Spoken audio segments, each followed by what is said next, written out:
Okay, perfect. Okay, well, guys, definitely thank you for joining us here. I'm looking forward to this presentation. So John, been visiting with John for a while here now. He's one of the better minds in animal nutrition, and I always enjoyed kind of his approach to both forage and nutrition, and that's something that I've kind of built a business out of, is trying to bridge that gap between agronomy and nutrition a bit.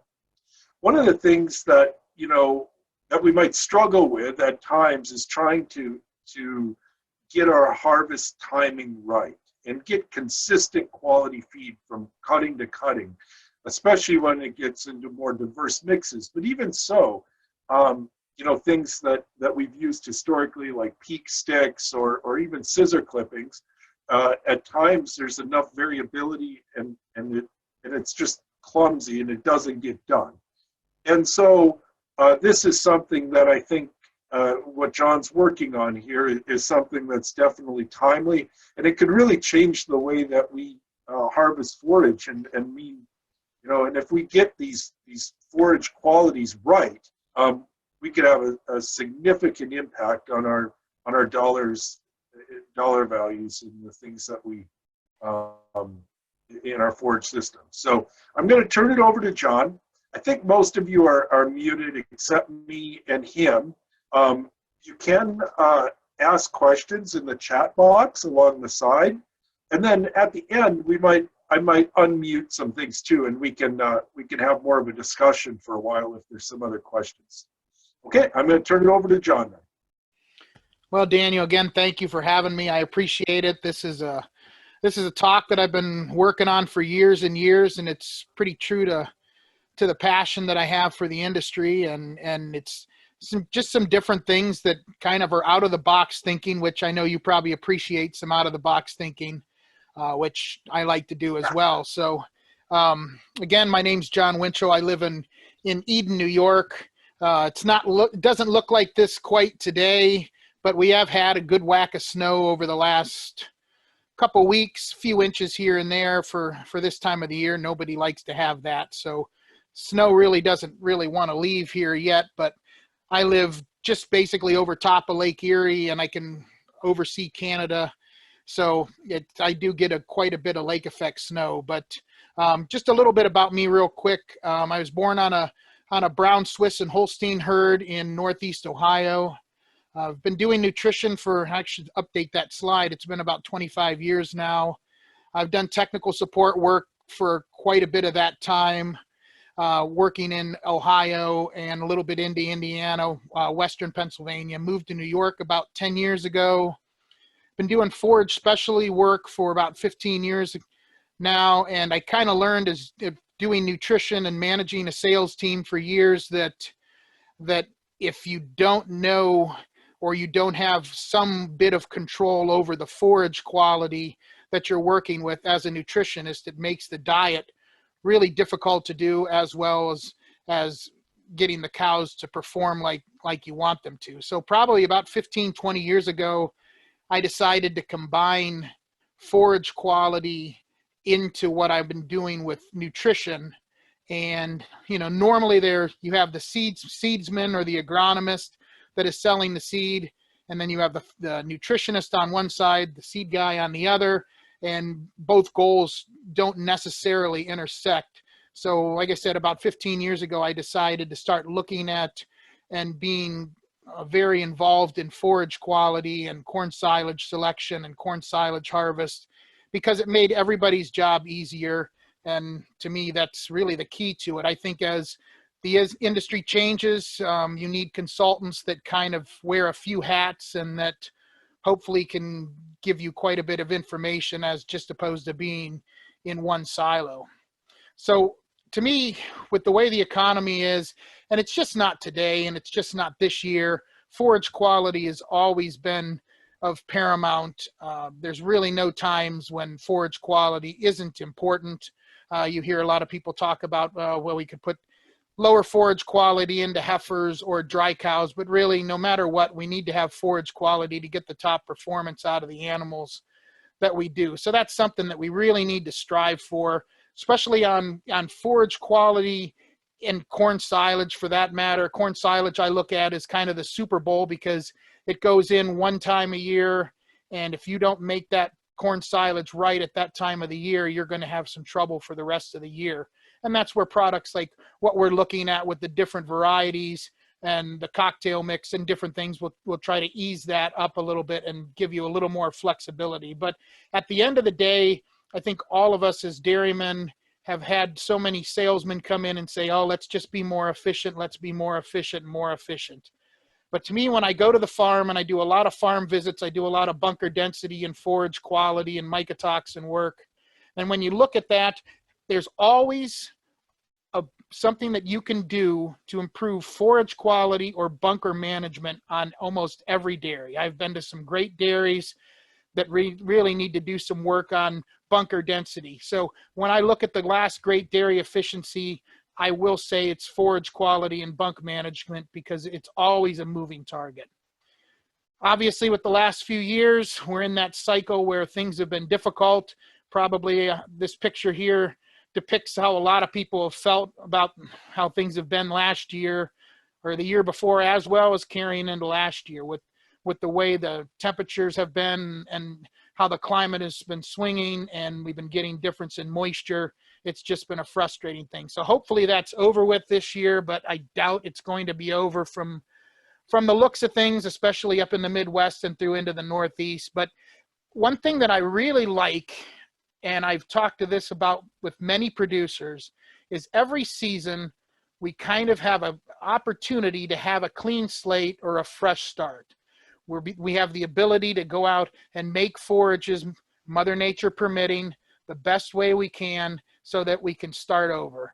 And there are some situations that I've worked with where people were great cowmen and they didn't really like going into the field, and you try to do what you can to make that situation better, and you try to change things around. Some producers grasp that concept really easily and some producers don't.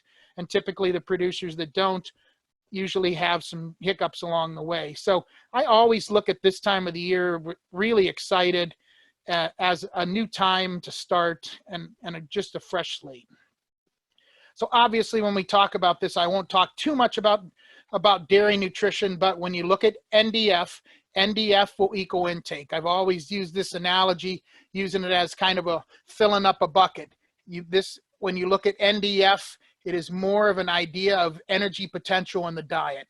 NDF is an older term now. There's a lot of other parts of the NDF that we really need to worry about, but really as NDF goes, intake is gone for years and years. So that's one thing we need to make sure. That's why feeding June 1st cutting definitely isn't going to make as much milk as feeding some May 1st cutting. You need to definitely make sure. And that's kind of part of the emphasis of this conversation. But with that, obviously, when we have a higher NDF, a lower NDF D30, and a higher UNDF 240, things typically aren't where we want them to. We usually will have struggles with intake, struggles with milk production, because really cows eat for only a few reasons. Obviously, they eat for physical fill, and they eat to maintain body condition and grow the calf and for milk production. So one of those things is going to give, and typically when you have a higher NDF, you're going to be limiting that energy density. But when you look on the other side of the coin, when you have forages that are lower in NDF, that are higher in 30-hour digestibility, and then obviously lower in UNDF 240, you're going to have a lot more intake, you're going to have a lot more efficiency, and you're going to have a lot easier time working with the cows. So when we look at different forages, there's a lot of ways to go about it. Depends on what part of the country you're in. You could be in Saskatchewan or Manitoba or out west, and alfalfa and legumes are everywhere. And then you come into New York, for example, where grass silage, depending on where you live, is really one of the best forages and one of the only forages that you can grow. Corn silage, on the other hand, is pretty easy to grow in most places, but if you look at this graph up above, legume silages will have some limitations where grass silage, you really have an opportunity to increase that NDF digestibility. And when you increase that NDF digestibility, you're going to increase rate of passage, and increase intake. I just wanted to touch on this real quick. When you look at relative feed value versus RFV versus RFQ, RFV is kind of an antiquated term now. I know you still see it on a lot of forage samples, but I really focus on RFQ, which takes into consideration some digestibility into the equation, kind of gives you a truer source. I was at a farm a couple weeks ago, and they said they've been struggling with their RFVs on their forages, but they were making 90 pounds of milk, and they said they just can't make high quality RFV forage. So then I took some samples and looked at it, and I said, well, this forage is a lot better than what you think it is. And they said, well, the RFV is we can never get past 125. But then when I sent it in to Cumberland Valley Lab to look at the results, the RFQ was 180. So they were just feeding some high-powered grass that the RFV didn't take into consideration for. So when we look at RFQ, we want to make sure that we're going to have that RFQ in that at least that 140 to 200 range. I really like to see higher quality RFQs just to help with that rate of passage and that intake. Going back and looking at some of the work that was done by Miner Institute and Cornell, these are 6 corn silage samples in a row, right here in a row. You can see the NDF to your left. I think most people would assume that that's probably the same kind of feed. And as I've fed cows through the years, when we had more antiquated forage tests, you would have samples that would look the same, and then there were certain forages that would feed great and some forages that would not feed well, even though they looked the same. So when we look at the NDF, obviously this looks exactly alike. You look at the lignin portion of that, really the lignin looks pretty much the same as well. But we do know when we used to feed cows, we used to use an equation that was lignin times 2.4. And what this explained was this was great for legumes because it matched the system just right. But when you look at grasses with the range of 1.0 to 7.2 and corn silage from 1 to 7.6, there's quite a variation in there. So that's when you look at this NDF-D30, and now that we've started to finally see the digestibility of that fiber, you can see even though the NDF looked exactly the same, there's 15 points difference in NDF digestibility of those feeds, which when you look at the differences, you're probably going to see at that 15%, it's a 7-pound difference in milk production. So it's a huge difference. And so that's why a lot of times when you look at the numbers, you just have to make sure you're checking the digestibility of the forages that you're working with. This is a chart that I put together a few years ago that looks at the NDF-D30 and then UNDF-240, as you can see down at the bottom. The golden color to your left is BMR. The conventional corn silage is there. And then you've got grass haylage, mixed legumes, and then straw to the right. And this is just showing how quick the 30-hour digestibility is for those different forages. Obviously, you know that straw is going to have a really low NDF-D30. And even in that center graph, you'll see that straw has a real high UNDF-240, so it's not as digestible. But when you look at grasses in comparison to legumes, legumes are basically leaf and alfalfa, I'll say, for example, are leaf and stem. You're going to have a lot of lush leaves, but you're also going to have stem. I think when you look at the leaves, the average relative feed value, I think, of leaves is 300 and the average of stem is 70. So with grasses, you can achieve a lot higher digestibility with that blade and the structure that it's made up from. And this is what we're looking at with nutrition now. Nutrition has changed so much. You're looking at a fast pool, a slow pool, and a UNDF. And this is just basically how the cow is handling these feeds. And when you look at this UNDF 240 here at the bottom, I look at that, and the best way that I usually equate the UNDF 240 is what we're spreading in the field. It's a little more complicated than that, but actually, when you look at that, I say that when you have a high UNDF 240, you're going to be spreading more of that NDF into the field. It's either going to go into the gutter, in the field. You're going to slow down the rate of passage. So if we can control the UNDF of the diet, we can control the rate of passage and we can control production. So that's one thing I've really tried to work on. Go ahead. Did you say something, Daniel? So John, I thought I would clarify in case any of the people on here don't know what UNDF is or what UNDF 240 is. I'm assuming most do, but UNDF is an acronym for undigestible fiber, and the 240 is it's 240 hours, so it's kind of an infinite number, right? So that's why you were making that comparison to lignin. But we understand that the undigestible fiber pool is generally larger than the lignin percentage. So right. I just thought maybe I'd clarify that because we're going to be using that term a lot for now. No, and that's, okay, that's all true. right, go back at it. And kind of the way I look at UNDF 240, I know that it's not going to be, the feed is not going to be in that cow for 240 hours. We all understand that. But in the lab, if it's not digested by 240 hours, it's not getting digested. So that's really kind of the way you look at that. It's what will not be digested. So when we look at most of the ration programs now, the modern programs that we work with, and I work with a lot of consultants that with varying ration programs and varying experience levels, and the newer ration programs you can put in and you can input the NDF digestibilities in these diets so that you can manage the diet a lot better and make it more efficient, where the older programs you couldn't put these numbers in. So when you look at the alfalfa, the UNDF 240 of alfalfa versus, this is a slide from Saskatchewan, versus barley silage, you can see that that UNDF 240 is going to be a lower number. It's going to be more digestible. And then you go into corn silage down here, it's even lower than that. So the idea is, like I said, trying to make and achieve the lowest UNDF you can while still maintaining good effective fiber in the diet. And then there's a lot of work that's been done recently that talks about, we had talked about this actually on a call you had a couple weeks ago about physical fill and versus undigestible fiber, looking at this UNDF or the undigestible portion and then physical fill. A lot of times now what we're looking at is if you have a really undigestible forage that's pretty late, the research shows that really you need to get that chopped down pretty fine, because you don't want to have a high UNDF or a real undigestible forage that's really long.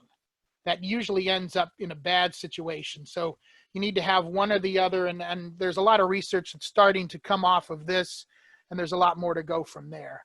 But kind of to skip ahead to look at what I really talk about and what I really thrive on and work with lately has been working with growing degree days.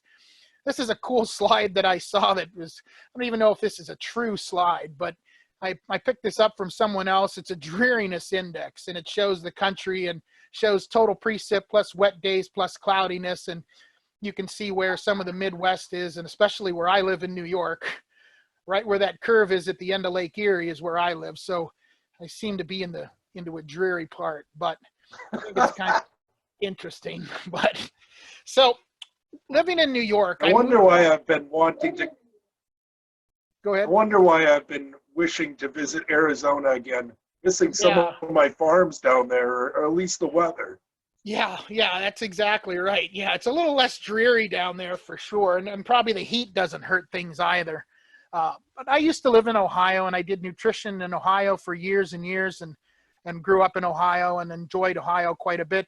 When I moved to New York about 10 years ago, I learned one thing, and as you can see from this slide, there's a lot of different growing areas and a lot of frustrations. There's some places that can grow some great alfalfa, and there's some real hilly ground that doesn't like to grow anything. I can average on relative maturity from corn silage, where guys are at 120 days, down to guys that can basically only plant about 80-day corn. So there's quite a bit of variation throughout New York.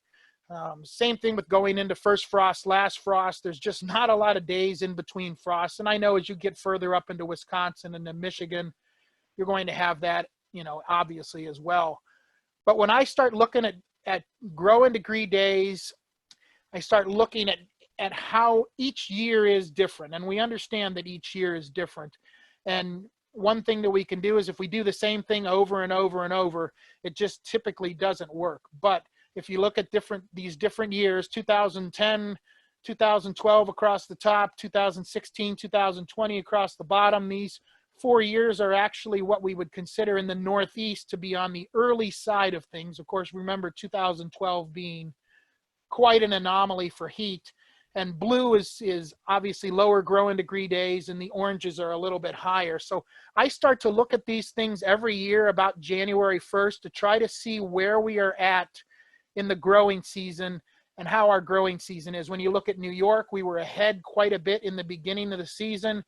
Unfortunately, Wisconsin, Michigan, you've been behind. You've been in that little trough all really, well, you've been in that trough for probably a couple years now, weather-wise. But you've been in that trough lately, and we'll look about that. We'll look at that a little more. But really, with growing degree days, and I'll talk about that in a sec, it's really a matter of phenology, which is basically the study of, I can read this, the study of cyclic and seasonal natural phenomena, especially in relation to climate and plants and animal life. Basically, it's things that happen seasonally every year at a certain point, the same time every year in that plant's life or that animal's life. It doesn't have to be the same date, but it's typically the same. We utilize growing degree days we count for alfalfa weevil. Obviously, we know migration patterns are all the same. This all fits into this phenology. And when you look at these phenological triggers that we typically see, like in New York at the moment, we have daffodils are out right now and they're starting to bloom. Daniel, do you have daffodils up there yet or not quite yet? South side of the houses, but that's about it. Yeah, and that makes sense. So there's a certain growing degree day when daffodils trigger to be bloomed. There's also with the silver maples, there's a certain growing degree day that you need to have for those to start to bloom. Same thing with corn. You hear that story every year where somebody puts in their corn real early and it doesn't come out of the ground. It doesn't come out of the ground. And obviously you need 100 growing degree day units to get that corn out of the ground. I know soil temperature has something to do with it as well, but we have to have those growing degree day units. Everything runs off of growing degree day units. When you look at dandelions in the center, I really focus on dandelions. I know you think I probably sound crazy for focusing on dandelions, but we'll talk about dandelions here a little bit more in a minute, but they have their own growing degree days on when they bloom and when they go to seed. Same thing with alfalfa. That's all triggered by growing degree days. So when you look at cool season grasses, most cool season grasses are going to be what they call a base 32. And when I say base 32, basically they break their dormancy over 32 degrees. When we look at alfalfa, alfalfa's always been considered base 40, counted off of base 41. 3 nights in a row over 41 degrees. Typically alfalfa will break its dormancy, but it grows off of that 41 degrees. And we'll talk about what that means more in a second. With corn, we usually use, or summer forages, warm season forages, we use base 50, which is anything growing degree days above 50.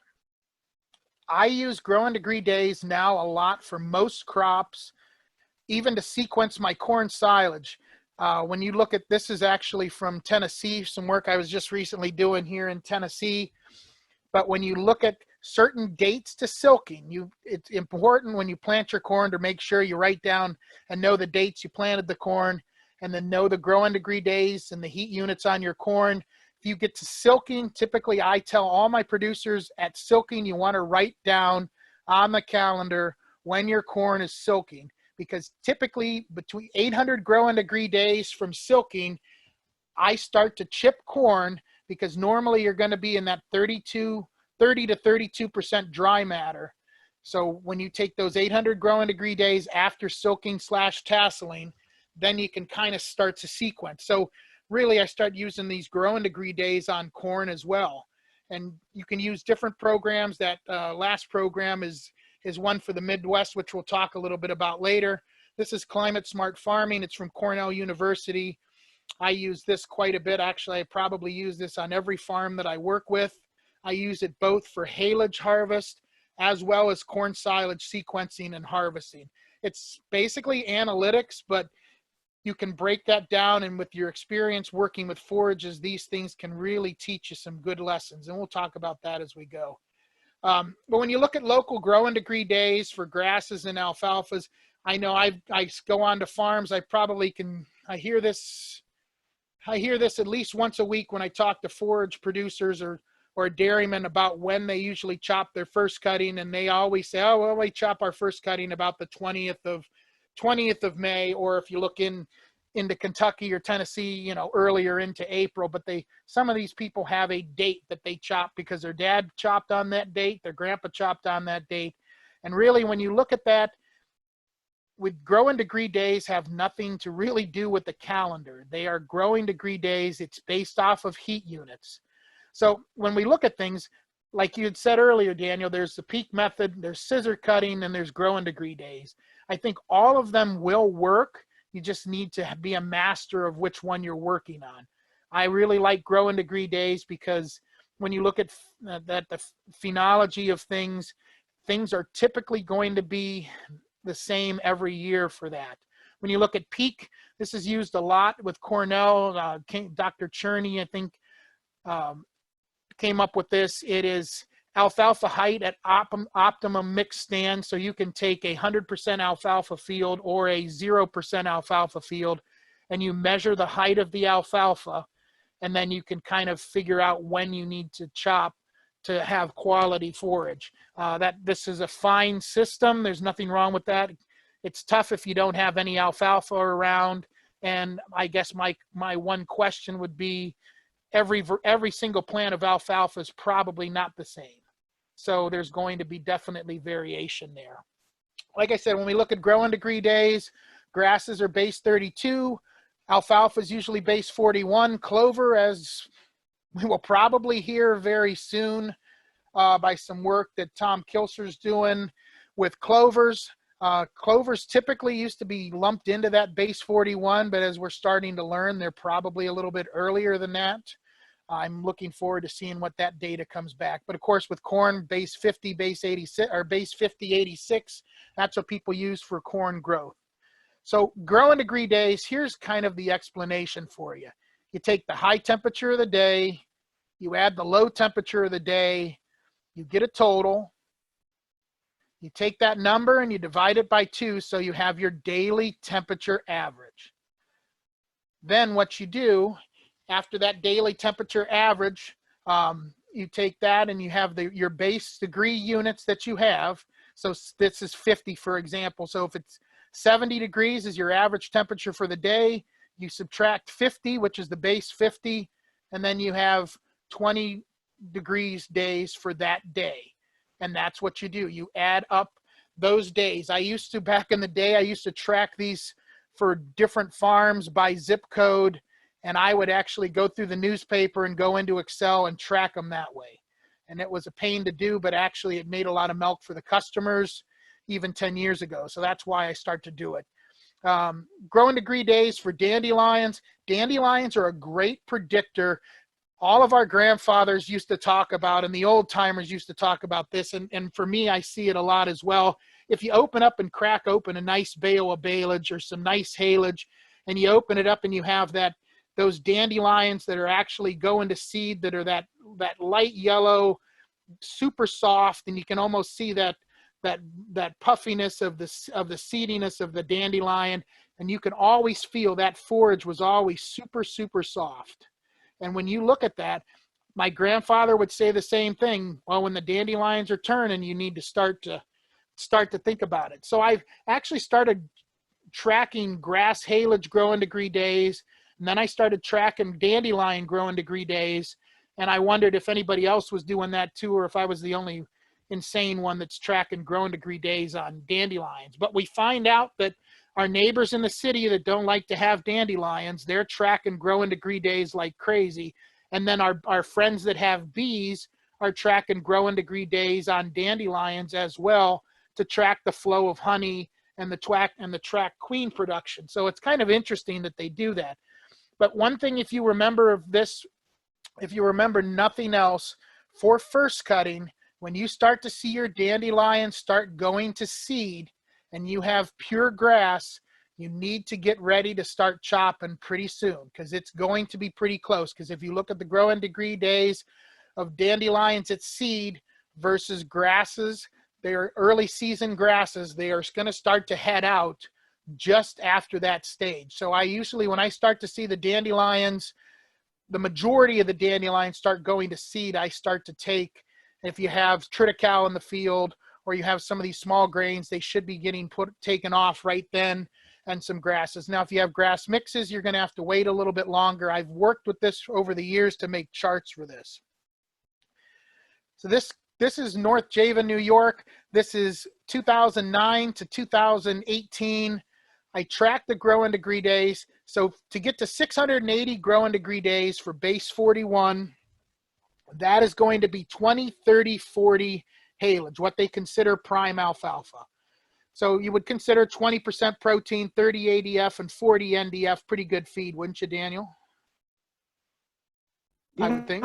That's Yep. pretty much what it's supposed to be. Yep. Yeah, that's what you shoot for. So here's a calendar right here. So to reach 680 growing degree days for max, or for a mixed stand, you've got 2012, which everyone knows was an anomaly, chopped on May 16th. And to reach those same growing degree dates, actually, when you look all the way up to May 30th for 2018, and 2019 was actually right in there for us as well. So you've got 16 days to get the same quality growing degree day for the harvest, depending on that year. So if you were to pick that one day to say chopping on May 20th, you might hit it one year, but you were going to be off on other years. You're either going to be late or really early. This is another part for New York. This is a part of New York that's usually really ahead of everywhere else. Not too far from Ithaca, kind of in some valley area there around Dansville, and they're usually early. So if you look, they range anywhere from April 26th all the way up to May 20th for that same growing degree day number, and that's over a 10-year span. So that's quite a spread. So that's why we really need to do what we need to do to make sure we monitor the growing degree days and the quality of it. We just can't go out and start, park the planter and just go ahead and make our haylage. We've got to make sure we have a plan to do this and know each year what that plan is. When you look at this chart here for growing degree days, this just shows with the circle right here how every year is just so massively different in the way the season grows, but they all end up coming to the same place. It's just they all get there in a different way. So this is what I do to track my growing degree days to kind of figure out when it's time to go. What I've been using this year is this NPN website, National Phenology Network. If you look here, there's an NPN visualization tool, and the chart right up here to the top, how fast is it warming up this year where you live. I would suggest that everybody take and put in your zip code on this website, and all you have to do is just Google that NPN visualization tool, and then type in your zip code, and it will use base 32, but it will show you where you compare this year to the 30-year average and to last year. So it just kind of gives you an idea where you're at, so you know where you're going. This is a map that they put out every single day, base 32 growing degree days, that show how daily, and if you look at this, weekly, you can see how that base 32 and that green keeps going further north, and further north as the days add up into the spring. Obviously, in upper Wisconsin, we're still pretty blue, and that's definitely not a good thing, because there's that trough, like I said, from the Dakotas all the way through the UP and Michigan, where it's just been pretty cool. Obviously, Maine is going to be lumped into that as well, but it's going to get there. It's just going to take some time. So this is some growing degree. This is some of this information from the NPN Phenology. I actually did this morning. I did one for Urbana, Illinois. For Jeremy, you look at 2020, they're a day off from the 30-year average. You look at a friend of mine that I used to work with, Joe, in West Farmington, Ohio, they're 2 days ahead from the 30-year average. And then when you go over to Ogdensville, we're, behind quite a bit. So it's just interesting how you get an idea of where you're at.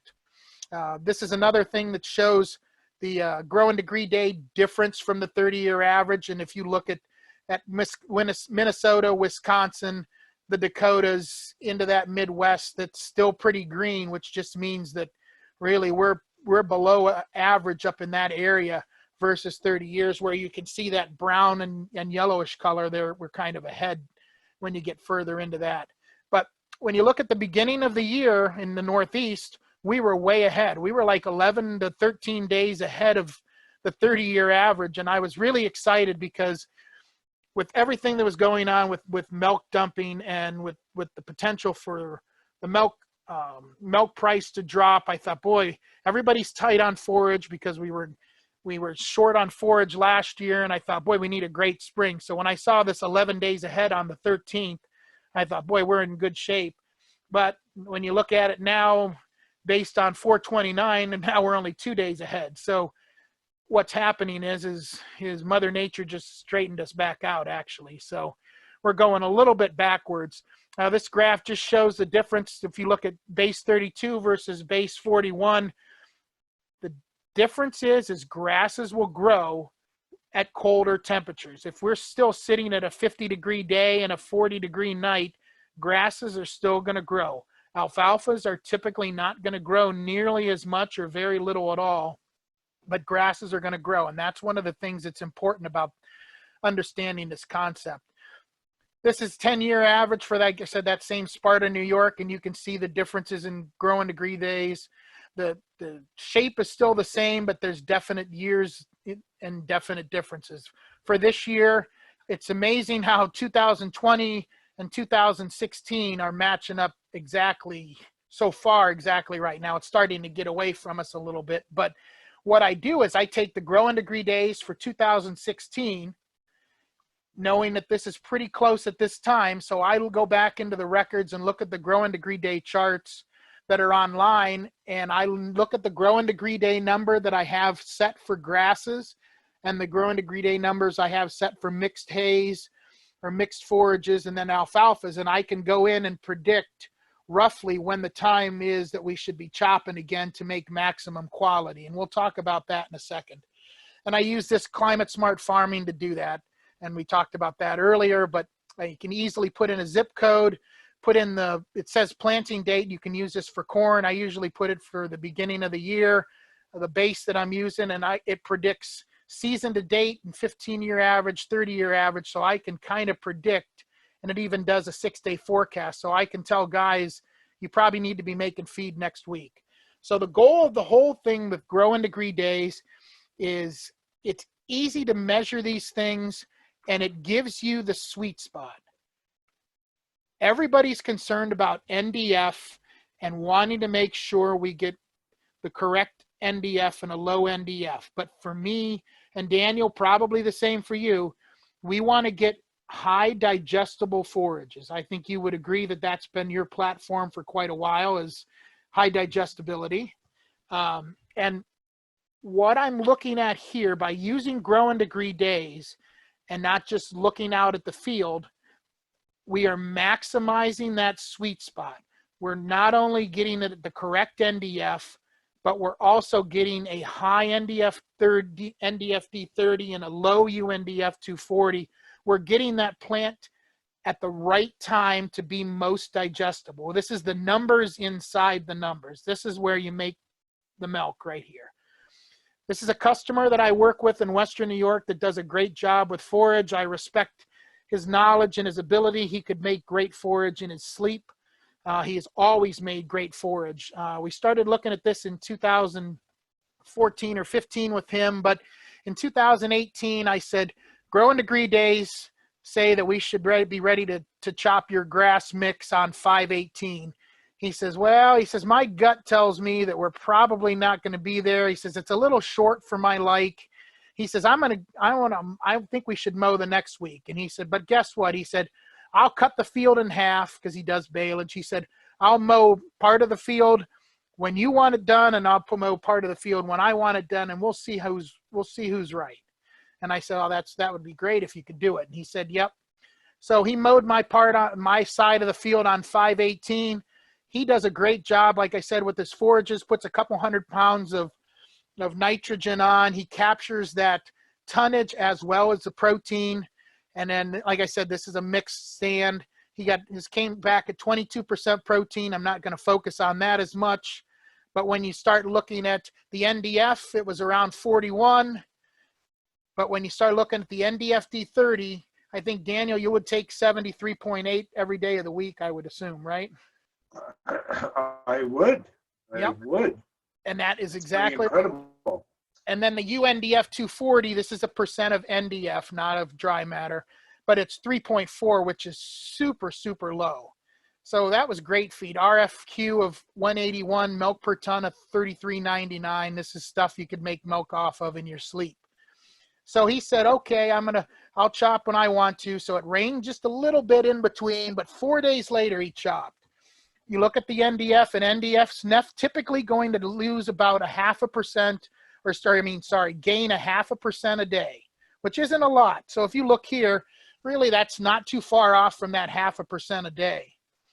But then you start looking at the NDF D30, and in 4 days, look at the difference in NDF D30 and how much it dropped in that 4-day window. But more importantly, the numbers inside the numbers, look at the difference in the UNDF 240 in 4 days. This is the stuff that we need to be focusing on in the future as margins get tighter and we want to make higher quality forage. We need to make sure we are hitting that sweet spot exactly right. We miss by 3 or 4 days, we're going to typically be in trouble. So after we made both of our forages, he said, well, I had 5 more bales on my side than you did yours. And he said, usually quantity is a good trumper. And I said, yeah, I understand that. So a month later, he called me and he said, hey, you need to come out the next time you're by. And I said, oh, that's fine. So I stopped out and he said, here, come behind my house and look at this field. The part that he did that we initially did on 518 was about 12 to 15 inches taller than the stuff that was made 4 days later. We had a huge whack of rain, basically the 24th to the 29th. So we had quite a bit of rain. That stuff that was made on 518 had the ability to bounce back and utilize that rain. So after 2 cuttings, actually there was more tonnage on the stuff we did early than there was on the stuff that was done 4 days difference. So that's how important and how tight this window is when you start looking at that. And this is kind of the same numbers. These are 2 customers that I work with in New York. One of them is the one we just did the example on, but I guess these are forage samples. Focus on the numbers that are in the red squares. These are 2 different customers, one on a hill, one in a valley. They don't know each other. They're about a half hour apart. And look how similar these numbers are. And these are their averages since 2016 on their haylage and baleage. Look at the NDF digestibility, the UNDF 240, and the RFQ on these feeds. It's funny how following the growing degree days as tight as we have, it's amazing. This is such an uncanny example because they are almost exactly right. And one's in a valley, one's on a hill. It's just maximizing the growing degree days for that specific location, whether it's GPS coordinates or zip code. To me, this is a game changer when you start to look at this. This graph here is just showing, the blue bar is showing New York State averages from 2016 to 19. This just gives you an idea on the differences in quality. Like I said, the blue bar is 2016, 2019 for New York. There's thousands and thousands of samples here, mostly mixed grass haylage. I want you to focus on the proteins a little bit better. The ADF is obviously lower. The NDF is obviously lower. But when you start looking at that NDF D30, when you know that every percent increase in NDF D30 is a half a pound of milk, there's 4 or 5 pounds of milk right there, just in that difference in digestibility by shaving that window down and chopping maybe 3 or 4 days earlier than when they normally would do that. The bar all the way to the right, the yellow, the canary yellow. The producer I worked with said he was going to have less corn silage. He wanted to work and try to get better haylage that he could have that year. So we really focused on getting the growing degree days perfect. And last year, which we know was a really was quite a nasty season. He averaged 69 for his baleage for the whole season, and that's on all of his baleage that he did. So it's quite interesting to see how you can get that information and get those advantages. This is just the RFQ differences.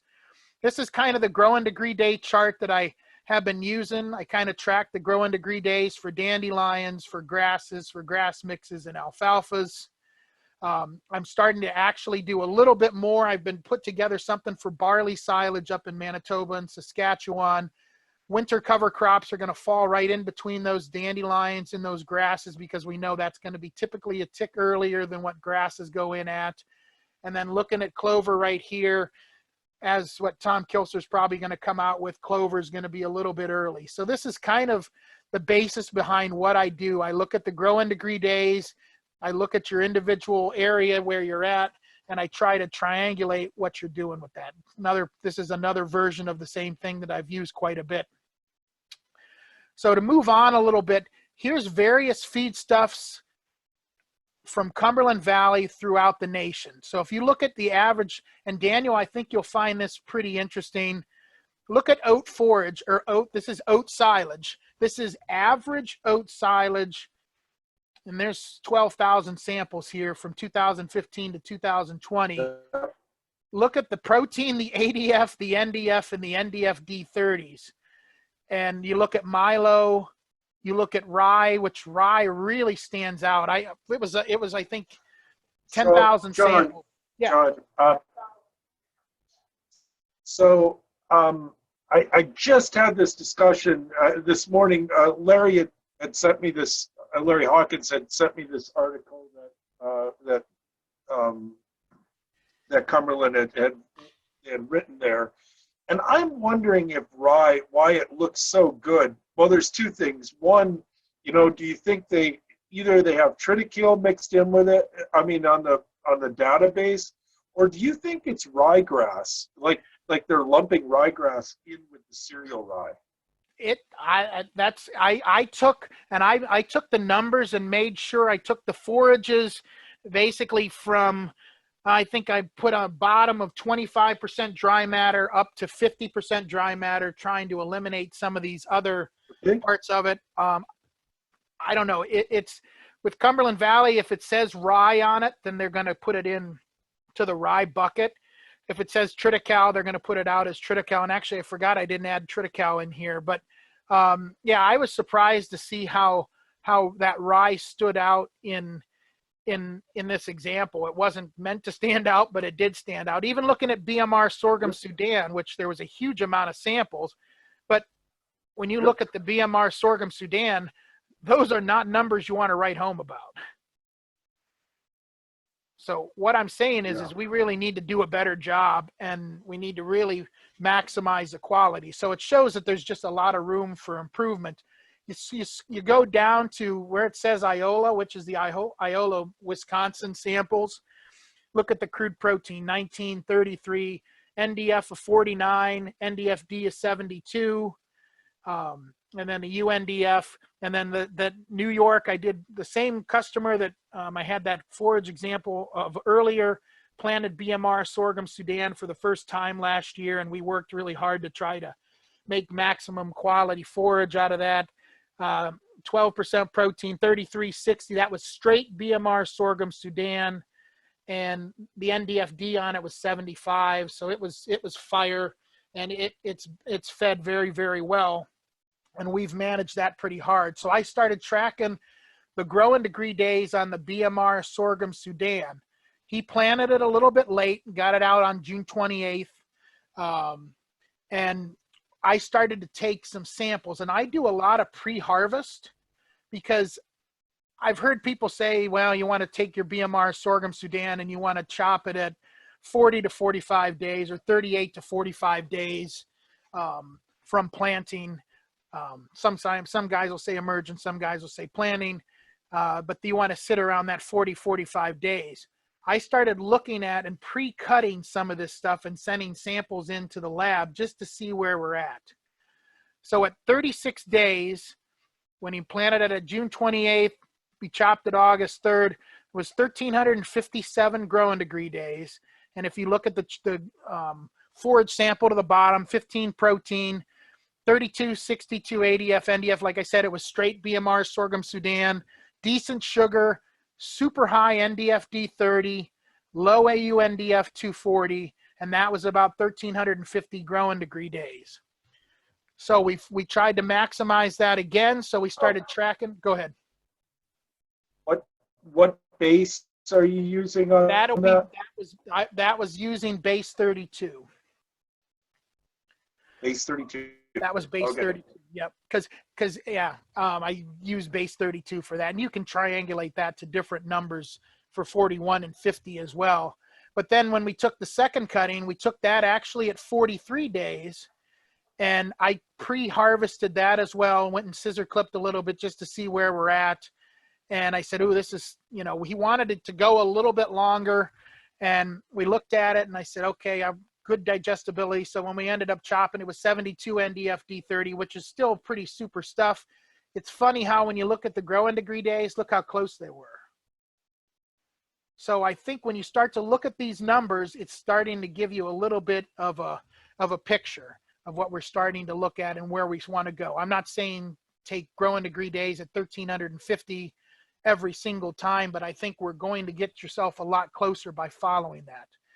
Looking at the cocktail mix, this is some stuff that obviously you had given me a little bit on, and this graph or chart up here to the top left is my guy that did the BMR sorghum Sudan. This is your herd from Iola that had the 3 different cuttings, planted at 6-1, chopped at 45 days, chopped at 30 days, chopped at 45 days. Now, granted, this is the cocktail mix, so it's going to have clover, Italian ryegrass, and BMR sorghum Sudan. Some interesting things that I pulled out of this that I didn't think about, which is great because I love to see things like this. Notice that at 45, 30, and 45 days, you had the growing degree days of 45 days is 1,570 for the first cutting, 1466 for the third, and we had that 30-day cutting at 1195 growing degree days. But when you look at the NDF digestibility, you look at the crude protein and the fiber in the diet, obviously the crude protein is going to be higher. And then I thought about it and compared it to the BMR, straight BMR sorghum Sudan. You're going to pick up some of that Italian ryegrass. It's going to be a little young, and you're going to have some of that clover. So you're going to have a little bit higher protein level in what you're going to have. You're also going to have a lower NDF inherently because of the Italian ryegrass and the BMR sorghum Sudan that's in it. And you're going to have a little bit, or I'm sorry, the clover that's going to be in it, you're going to have a little bit lower inherent NDF. So I also had calcium on here just to make sure I knew where I was at on the amount of legume versus grasses, because if you have a clover or an alfalfa, it's always going to have a higher calcium level. So I usually look at calcium a lot on forages. I look at calcium and then I look at the NDF to kind of see, where those numbers are. And it's not a relationship of calcium to NDF. I just know that if you've got a full alfalfa, you're going to be 1.25% calcium. If you're going to have a full grass, you're going to be about 0.5 or so in calcium. So it's interesting when I look at this, it shows high protein. It shows some opportunity that maybe this could have been cut a tick early. Depends on, I don't know what the quantity was of the feed, but it's super, super quality stuff, super quality. And I can't complain about that one bit. So what I started to do is after I looked at that, I took that same chart. I looked at that. I focused on that third cutting that you had made 10-1, and I know 10-1 you're bumping up against it on when you want to chop. But what I did is I took the growing degree days from 10-1 to 10-10, knowing that we did chop on 10-1. I wanted to see what was going to happen with the growing degree days over that period of time. So it's a little bit of a stretch, but when you look at the stuff that was chopped on 7-15, that was a growing degree day of 1,570. When you looked at that stuff that you had chopped on 10-1, they were both 45 days. Granted, I know different parts of the year, But if you take that 1466 and the 79 NDFD 30, which is feeding fire, which is nothing wrong with that. I love feeding fire. But then you take and look at the other one that was 1,570 growing degree days, and the NDFD was 62, which isn't horrible. Definitely something I want to shoot for somewhere between that 62 and 79. Look at the growing degree days there on that graph to the right, 1,467 on 10-1, and about 10-6, 10-7, you were about 1,550 to 1,570 growing degree days. So I would suggest if you would have chopped it then, you'd have probably been in that low 60s in NDFD 30. And so you had that window of roughly 5 days. Remember, the thing that's intriguing is this was made in October.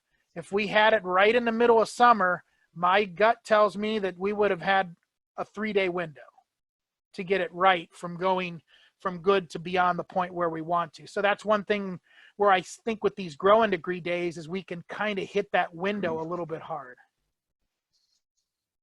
So John, the one thing that's a little different with the cocktail mix is that first cutting was largely sorghum Sudan. Correct. Yeah. And so your sorghum Sudan numbers that you were using earlier were probably a lot more accurate. Like I look at that sample and say, 1570 is too long, but your other samples, you were at, what were you, 13 something? 50 Yep. In 1350, 1400. So my gut is saying that our Italian ryegrass is way more forgiving with NDFDs. And so the higher the percentage of that, the more GDU accumulation you can get and still get adequate dairy quality. When I look at that first cutting with a 62 NDFD 30, I mean, that's actually a little disappointing. I would, knowing that, well, what happens if we target, like, say, 1,400 GDUs for our first and second cutting and then go to 1,500 for the third? And that would, that's fine. If we look at that, I think our first, in this whole scenario here, like our third cutting is maybe 2-3 days too early. I agree. Our second cutting was also probably, I mean, that date is probably all right, but if we had slid that 715 cutting back to 7-7, we would have improved that cutting of the first. Our second still would have hit our window where we needed to be, and that third cutting, would be good too. Sure. This is great stuff, though. I like seeing this. So this is something. The stuff that you're seeing today, it's been my baby for a few years now, and when I look at this stuff, this is things that can help our producers or your producers make the best quality we can. And you can actually you can almost put analytics into anything. I think what we look at now, you look at sports, you look at anything else. But when you start looking at these numbers, I want to suck that NDFD 30 and that UNDF 240. I want to get those numbers, and those, like I said, the numbers inside the numbers. And when I say it's a game of chicken with Mother Nature, you got to look at the forecast too. I mean, there's times when I'll tell guys, even if they're too early on growing degree days, we're going to get 6 days of rain. I want to get it off, because you don't want to be on the other side of that Great Wall of China, and then you're going to be late, and then the next subsequent cutting is going to be late. So yeah, looking at that number sitting around that 13, and he's going to plant BMR sorghum Sudan, so I'm going to be on top of that stuff again this year. And we're going to see how those numbers match up. But I would agree somewhere in that range of growing degree days. And, nobody else is really talking about this, so it's kind of exciting to kind of look at. This climate smart farming, this only works for the Northeast. This works for Maine, New Hampshire, Vermont, and New York, because that's where they track. This U2U is useful to usable. I don't know if you've ever seen that before, Daniel. U2U tracks the growing degree days in the Midwest. Okay, no. And that does a nice, each state has a decent growing degree day tracker. You just have to find one that you're comfortable with. This one's used primarily for corn, but you can utilize it and kind of get some ideas. There's some apps there for the Grow and Degree Day apps as well. Syngenta has a greencast that you can do. That's actually what I did the Iola work on with that. I'm working on an app for this stuff. It's pretty complicated and not very cheap to do, but we're working on it. And obviously, no matter what you do, you can work on these numbers yourself, but you really need to talk with somebody that kind of understands the nuances of this, because it's not super simple, but it's definitely worth the time of working on it. So with it, that's basically all I got. I'm open up for questions and discussion. Okay, guys, I think you have the ability to unmute yourselves if you want to. So feel free, if you have a question, either to type it in the chat or unmute yourself and do that. So yeah, I'm pretty excited about it. We do have a trial going on. Midwest Forage Association funded one in conjunction with Outagamie County and a couple of agronomy groups here in northeastern Wisconsin. And they're going to be doing a multi-site data collection on the cocktail mix this year. And so working with at least a dozen farms, collecting samples from every cutting, and also looking at some of the management side of things and how that impacted forage quality. But what we're going to do now, taking some of John's work here, is I want to take dates. So we'll take planting dates, zip codes, harvest dates on all those, and overlay them. And so a year from now, we're going to have a lot better understanding of what GDUs we can do. The exciting part of when I looked at this from what John's doing is that you can do this from your office if you're a consultant or an agronomist or nutritionist or whatever, and we can actually make harvest recommendations and planning fairly easily. So I think the other thing that might be interesting to do and might get us more accurate would be to use a higher base for the first cutting or two base number, because sorghum Sudan doesn't grow till, I don't know, is it 60 degrees or something? Right. Yeah, you plant it at 60. Maybe. So it probably takes closer to 70 degrees before you really get base accumulation, or 60 degrees, whatever. So it might be fascinating to look at that. And I'm guessing for the last cutting, that base 32 is a very accurate number. But maybe those first cutting are the ones with the more sorghum Sudan, we might be a little more accurate if we went with a higher base number. Well, and try to dial that in a little bit. You can use, 50, like for example, when people look at dandelions, I'm using it when I look at it as a base 32, it's 900. When I look at it at base 41, it's 150. When I look at base 50, which is what, some people use base 50, that's the Grow and Degree Day unit for dandelions is 50. So they're all the same numbers, just there's certain times when people fixated on Grow and Degree Days tracking on base 41, they fixated on it off of alfalfa. So that's why when you looked at the Grow and Degree Days on alfalfa and cut for alfalfa, you were always late and you blew out the grass because the grass was too mature. So that's why I use 32 a lot in the spring, is because I'm trying to achieve the best, most digestible grass. Yep. Yeah, well, and I've always, I know guys have used peak sticks and make them work, but Yep. To me, that was really a shot in the dark most years, just because of the variability in weather. And we have that where guys, they'll say, well, our first crop was terrible this year. It just didn't test, or it's not feeding. And especially when you talked about some of those UNDF 240 numbers and that spread you had, Right. that was pretty incredible. Let me see here. Do I have to, Mike, is that you? Here. Okay, let's see here. I think I unmuted. You can't hear me, right? Yep, I think I can. I Oh. can. Okay. Yeah, I just unmuted you. So, okay. Did you have a question?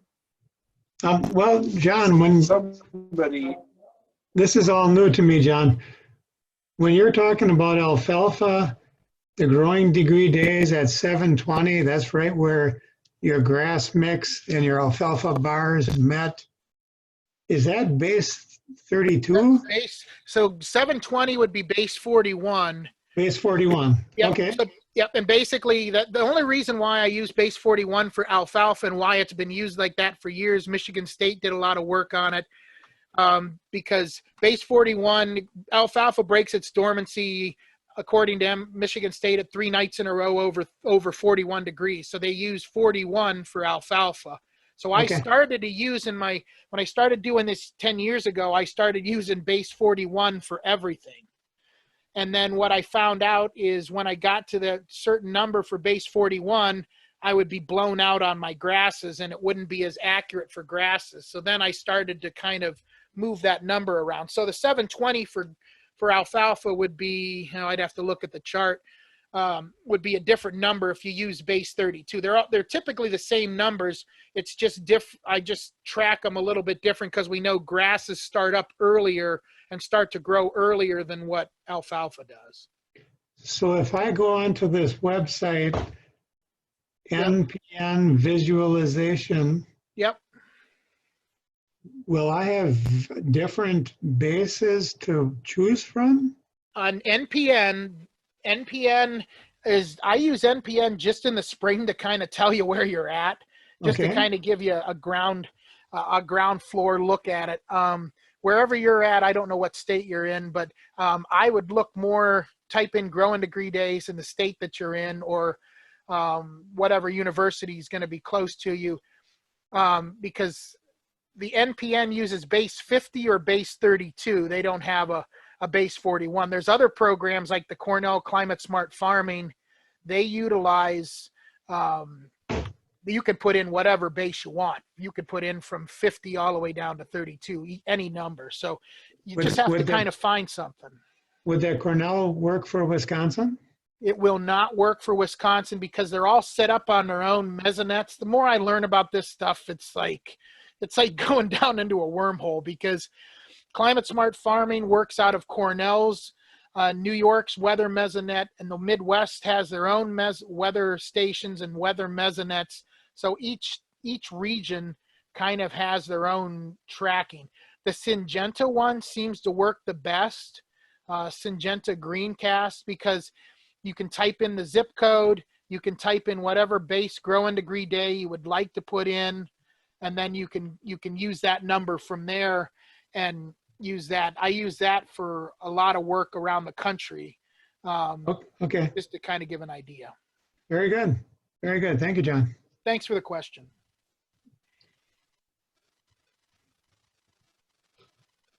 okay, any other questions? I'm going to, apparently you guys can't unmute yourselves, so I'm going to unmute everyone for a little minute here. So you're all unmuted now. Does anyone have any other questions?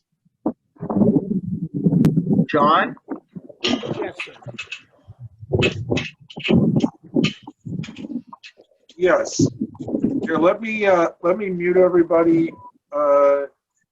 Okay, I'm going to allow everybody to unmute themselves. Yes. Okay. So I just turned it on, so everybody can unmute themselves now if you want to. I'm sorry, I didn't have that setting right. Okay. Who is asking the question there? Go ahead and is that Jacob? Go ahead and unmute yourself, and then you can ask a question.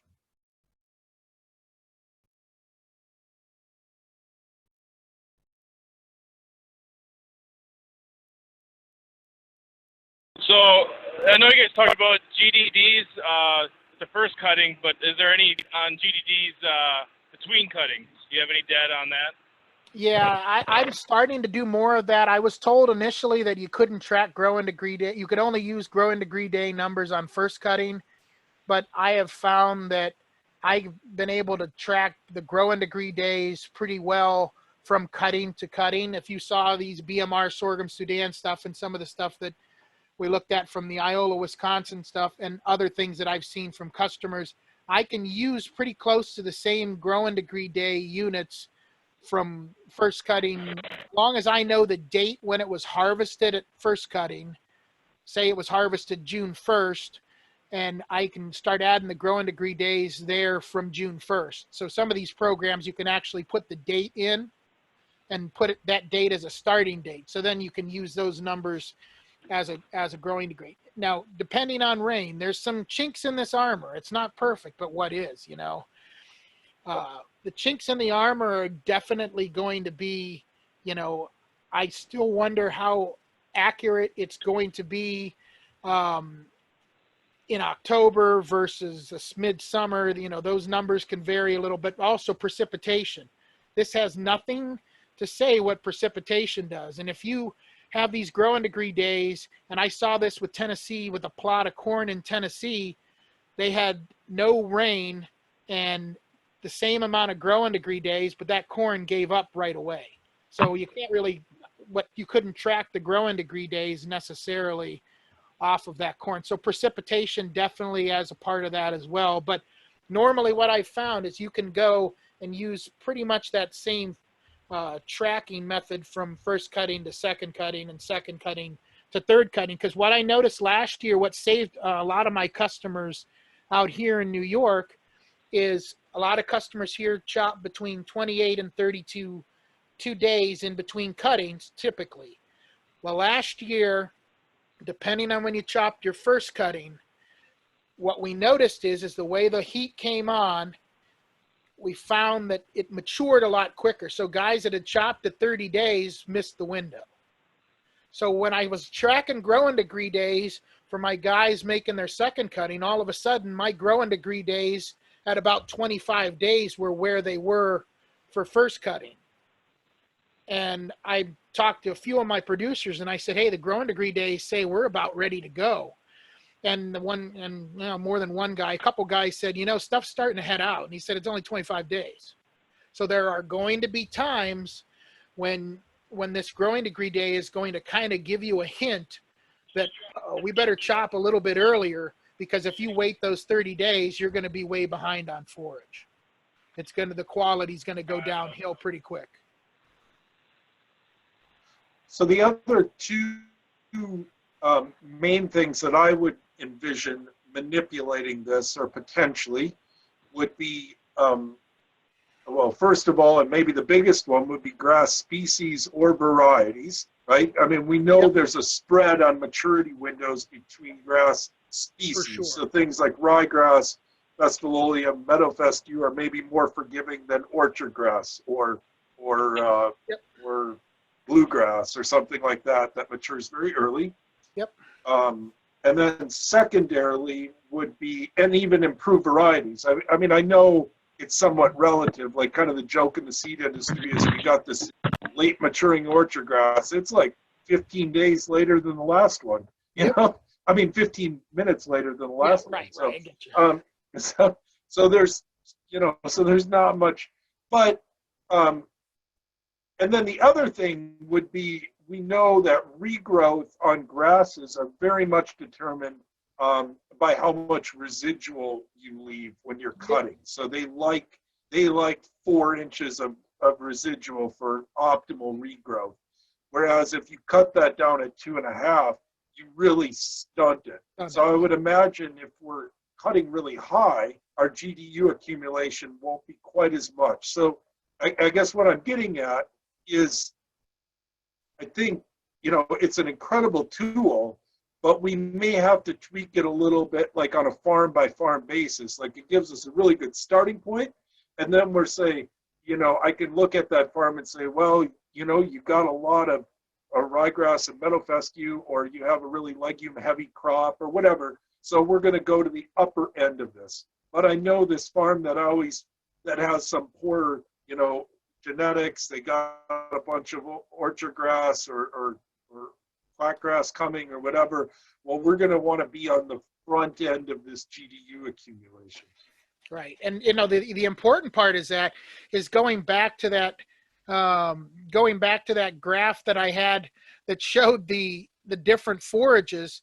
The thing that I look at forages every day, and I look at a lot of this data quite a bit, and to see the average samples that are coming into the labs, whether it's alfalfa, all alfalfa, grass mixes, pure grasses, or any of these small grains, when you look at the averages, and I know averages are averages, but when you look at the averages, it's shocking to me how low a quality these averages are. I would get fired on a lot of if my stuff looked anything like that, I'd be in trouble. And that's, you know, one of the things that I've really tried to make a charge of is we need to be doing way better than what these numbers are saying. But, you know, the averages come back showing what they are. So, you know, everything works well, but if no matter what, even your cocktail mix, if your cocktail mix was chopped at 60 days, they probably aren't going to get a lot out of it. No, not so great. Right. Not so great. Yeah. And, you know, even like I said, even that first cutting, I was kind of shocked, like, you know, I wouldn't say shocked, but I was a little disappointed in the quality. I mean, yeah, the protein's great, but the fiber quality wasn't as good as we'd like. And then when you look at, but if you look at your GDUs, well, you can say, well, yeah, that's why. So, I mean, I was telling these guys, well, cut it on 45 days, and that was a mistake on my part. And so I want to be looking at this a lot more. So that's the fun part, though. I mean, this thing here, if we figure this out, we're going to make a lot of people a lot of money this year. Well, maybe not this year, but maybe next year. Right. So, this year it's going to be hard to make money doing anything. Right.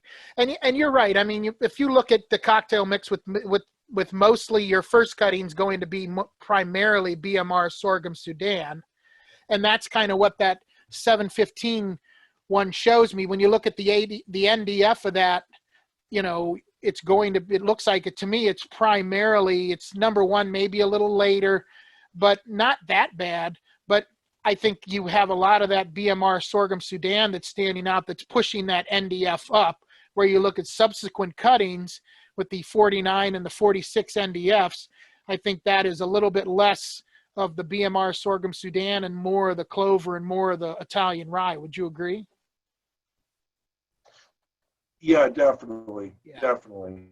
And yeah, and those, I mean, you could tell it in the fields. Now, part of that this year, because we were so cold and wet, the ryegrass in the cocktail mixes did way better than it normally would earlier. Okay. So that second cutting has a lot of ryegrass in it on this sample, but that isn't typical. Okay. Normally our first two cuttings are very similar. They're going to be 70-80% sorghum Sudan. And then that third cutting is going to be 70% ryegrass and clover. This year, it was like by the second cutting, we were already at 70% ryegrass or whatever. And I think, you know, ryegrass is just way more forgiving. Italians, you know, where they're not going reproductive, it's a different beast. And so, so when you see that huge spread between the NDFD 30s between the first and second cutting, of course, your GDU accumulation is totally different as well. But I think a lot of it may be just a spread between going from the sorghum Sudan to a ryegrass. Right. Yeah, that makes 100% sense. Were there any questions in the chat that got missed, or I want to make sure we answer everybody's questions?